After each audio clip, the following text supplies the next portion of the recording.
इसके साथ ही आपको पता है हमारा जो नेबर भारत है उसको उन्होंने कहा है as a new Asian power.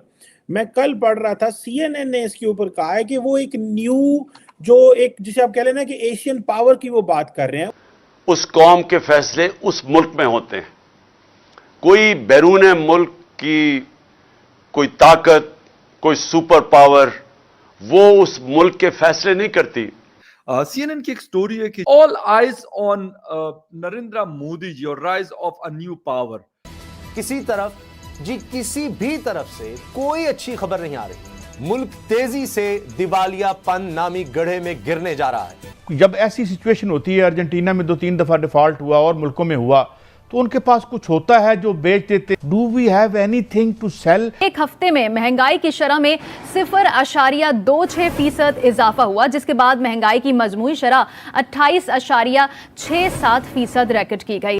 तो अगर हिंदुस्तान सस्ता तेल खरीद सकता है। इस स्टोरी में भी ये लिखा हुआ है कि बहुत ज्यादा all eyes on Narendra Modi ji, prime minister of India. एक तरफ इंडिया जो है उसको न्यू एशियन पावर का कह रहा है वेस्ट, जो कि चाइना को नहीं कह रहा, इंडिया को कह रहा है। यूके जो है वो हजारों इंडियंस को हायर कर रहे हैं जो वहां पे कंट्रीब्यूट करेंगे। आपको नहीं लगता कि पाकिस्तान की पॉलिटिकल क्लास को इमीडिएटली टेबल पे बैठ ये जो आप पिक्चर डिपिक्ट कर रहे हैं पाकिस्तान की, इसके साथ ही आपको पता है हमारा जो नेबर भारत है उसको उन्होंने कहा है as a new Asian power.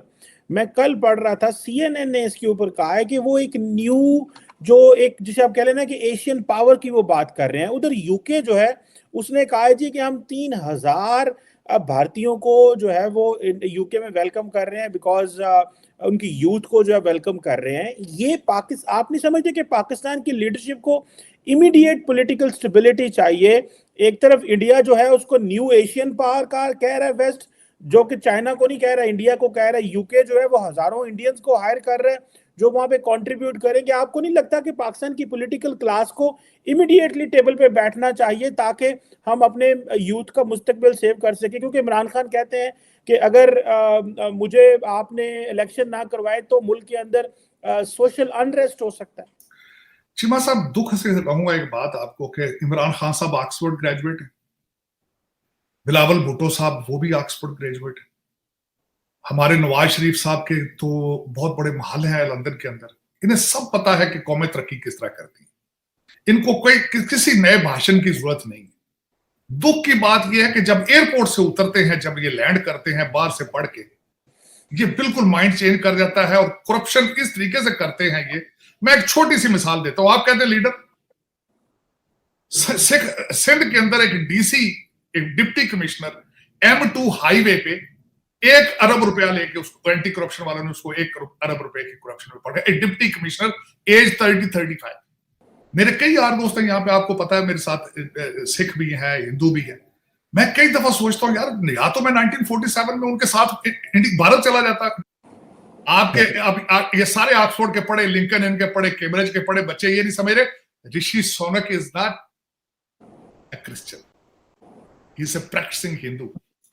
और मुझे अगले दिन किसी ने, आपको मैंने बताया था शायद, मैंने रीट्वीट किया था किसी का, कि पाकिस्तान का उस दिन ये तरक्की करना शुरू करेगा जब ये सोच यहां तक ग्रो करके ले जाए कि पाकिस्तान का प्राइम मिनिस्टर एक हिंदू भी हो सकता है। उस दिन आप तरक्की करना शुरू करें। ये जरूरी नहीं है कि इस्लामिक रिपब्लिक ऑफ पाकिस्तान का, बल्कि ये मैं बल्कि कॉन्स्टिट्यूशन पढ़ता रहूं, पाकिस्तान का लॉयर भी करके आया हूं। इसकी अमेंडमेंट की गई थी 1973 के कॉन्स्टिट्यूशन में। उससे पहले गैर मुस्लिम हो सकता था। और आज भी मेरे ख्याल में चीमा साहब, अगर आप पाकिस्तानी है तो आपका हक बनता है, आप पाकिस्तानी है तो आपका हक बनता है, you can become a prime minister. This is how the nations grow up, this is how the democracies get mature. CNN की एक स्टोरी है कि G20 जो समिट हुआ उसमें रशियन एग्रेशन के ऊपर उन्होंने बात की और क्रिटिसिज्म भी हुआ। और ये भी बात हुई कि जब एशिया का अभी पावर होगा, जिसके पास भी होगा, लेकिन वो चाइना नहीं होगा, तो वो कौन होगा, उसके ऊपर हम बात करेंगे। और इसके साथ साथ क्योंकि रशिया के हवाले से बहुत बात हुई है और व्लादिमीर पुतिन साहब ने शिरकत भी नहीं की, उस हवाले से क्या है। और इस स्टोरी में भी ये लिखा हुआ है कि बहुत ज्यादा all eyes on Narendra Modi ji, prime minister of India. लेकिन हम अगर इस पे रहते हैं सुमित जी, सबसे पहले तो थैंक यू वेरी मच कि आपने शो ज्वाइन किया। लेकिन all eyes on Narendra Modi ji और rise of a new power, sir ये इस G20 के बाद हमें ये चीज हुई। हालांकि हम अगर देख रहे हैं तो बहुत अरसे से ये चीजें देख रहे हैं, हवा बहुत अरसे से चल रही, लेकिन यहाँ पे एक शायद जो G20 के जो लीडर्स हैं वो सब इस बात पे मुत्तफिक हैं, एग्री हैं कि यार अब ऐसा है कि चाइना से ये पावर किसी और को ट्रांसफर हो। अब की बार उस चीज को समिट को डिरेल करने से रोका गया। समिट के जो इकोनॉमिक एजेंडास थे उन पे बात की गई, जिसके लिए समिट था। जो भी शर्पास ने, जैसे हमारे यहाँ से अमिताभ कांत जी थे जो नीति आयोग के सीईओ रह चुके, वो शर्पा थे। हर कंट्री के एक शर्पा होता है जो एजेंडा को फाइनलाइज करते हैं। एजेंडा को फाइनलाइज किया गया, सारा चीज चला एज पर एजेंडा, कोई चीज एजेंडा से हटी नहीं, कोई चीज घटी नहीं, और रशिया बैशिंग नहीं हुई, रशिया का क्रिटिसिज्म नहीं हुआ, एजेंडा हाईजैक नहीं हुआ।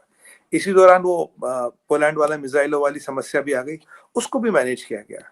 और एंड जॉइंट डिक्लेरेशन अगर आप देखें तो उसमें लिखा है it's era of peace not war. तो एक भारत की स्टैम्प पूरी दिखती है। अब कहते हैं कि अब दुनिया इस चीज को जिसे कहते हैं ना जब ब्रांड लिया गया है, ये CNN कह रहा है, ये CNN कह रहा है, ना आप कह रहे हैं ना मैं कह रहा हूं, ये सुमित पीर साहब कह रहे हैं ना फखर यूसुफजई कह रहे हैं। बिल्कुल ये कह रहे हैं कि भाई ये इसको मतलब जिसे कहते हैं ना कलेक्टिवली जो G20 के लीडर्स थे उन सब ने इस बात को उठाया, इसको जिसे कहते हैं ना टैग लाइन बनाया। बिल्कुल। और शी जिनपिंग इतना परेशान हो गया, उससे जाके शेस्टन ट्रूडो को पकड़ लिया, उसको सर उस पे आएंगे, वो बिल्कुल मैंने पूछना आपसे, उस टॉपिक कैसा नहीं है लेकिन उस पे बात करेंगे। जी बिल्कुल। तो ये हुआ, जहां ये सब फायरवर्क्स थे एक कमरे में, वहां कुछ नहीं हुआ और एजेंडा चला। चाइना अपना एजेंडा नहीं चला पाया, और जो एक ग्लोबल एजेंडा था वो चला भी। फकर भाई जरूरी क्यों, देखिए अमेरिका आपका रिसेशन में ऑलरेडी, आपका रशिया रिसेशन में है, आपका यूरोप रिसेशन में, चाइना रिसेशन में, इंडिया रिसेशन में नहीं है, बाकी सारी कंट्रियां ऑलमोस्ट रिसेशन में जा चुकी है।